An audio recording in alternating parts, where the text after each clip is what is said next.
very good group of PhD students. The quality of the work that they have produced is generally very convincing. They are doing an extraordinary amount of extra work because they have to do secondments in the industry sector, they have to do secondments abroad and in other countries as part of the Gionet training. And they also have to be trained not just in the technical skills, but in communication, in project management, and the so-called soft skills. Personally, I've really enjoyed working with them so far. It's been an absolute pleasure. They are the brightest students out of over 1,000 applications we received for the 14 positions. So it has been a very selective process, and we are very happy with the quality of the students we have.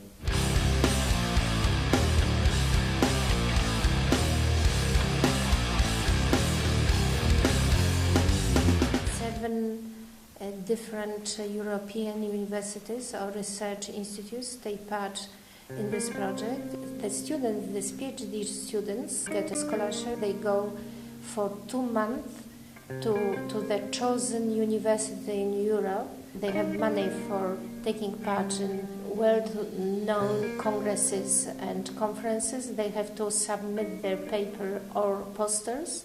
They also they should write paper to some of a very good journal, 1 or 2 papers. World of the media changes very fast, all the time. Today and future is internet. You can use internet yourself. Show the audience your passion, your science passion. That science has a poetry, science has a mystery. It's always the question, what should be published in network. Your initiative is to get to media, not to that media will find you. If you imagine you switch on the radio and somebody talks about the technical details of an algorithm, you probably switch the channel. But if somebody says, I have discovered something really interesting in this area in Poland, in the remote sensing image from space, then you might stay online, you might stay listening, you might be interested in, well, what has this person found, you know, and how do you know this is actually true? This was published in 1978, August 21. The title is The French Stopped the Greenwich Clock. Nothing is true in this newspaper. Nothing. Okay. The French didn't stop Greenwich Clock. There is no Greenwich Clock. This is not so easy to communicate, and especially newspapers. Big newspapers which have to give a simple message and often very emotional, political. We are part of this project, we want this to be published. But what they said to us is that this has no value actually to journalists because it's so ahead in time. So what should be there? You should say that $1 billion is about to get wasted if something won't be said right. At least in Poland it works the way that more complicated way you are writing, the better professor you are. But in this case, you should be simple and try to strip down the meanings to the basic words. We use satellite radar to monitor deforestation there and find out whether the Chinese are also increasing in their efforts to illegal logging.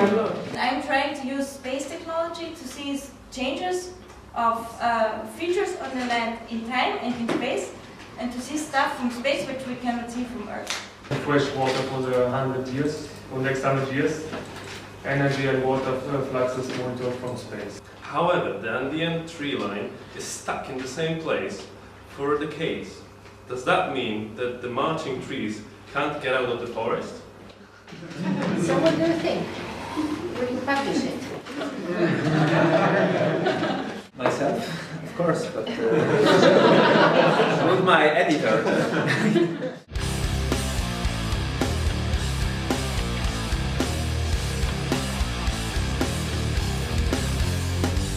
Hello everyone, I'm Bernard Spies, currently based at SGM, based in the UK. My project is about using multi-frequency solar data for land cover classification.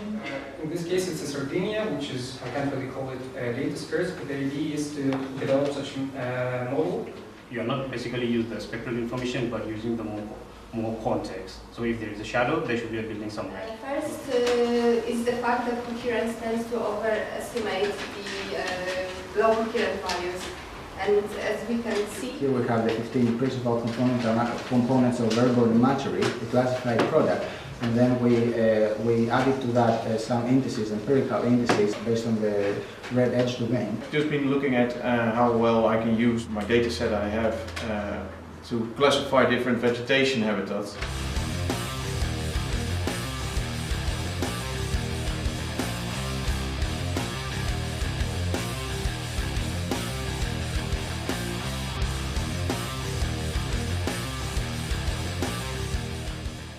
My research is about satellite-derived information for drought detection and estimation of water balance. So in this poster you see behind me, I have data from a satellite called SMOS, which is a European satellite, and I also have data from Gildas NOAA, which is a United States database.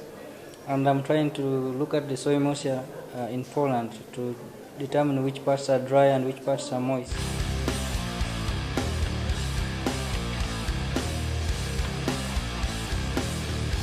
Research is looking at remote sensing using satellite images of Lake Balaton, and we're interested in using the images to map phytoplankton, so algae, in the lake, so that we can know over time when algal blooms are happening, how severe the blooms are, and any changes over time related to climate changes or contamination.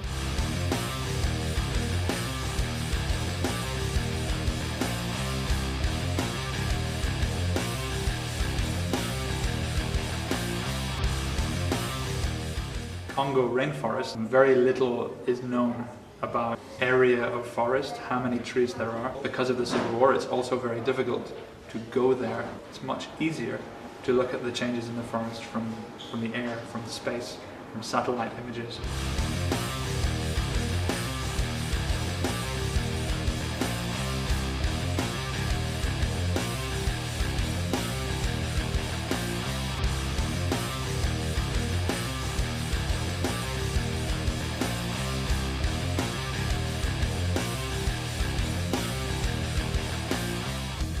In the summer schools, we are training the next generation of European young researchers who are working on satellite applications to study climate change, natural disasters, how to recover after emergencies, and how the land cover of the planet is changing. Gionet is funded as a research training network, and we aim to generate a cohort of PhD researchers who come out of the Gionet project and the wider environment, who can actually transform the way that European satellite monitoring is being done currently.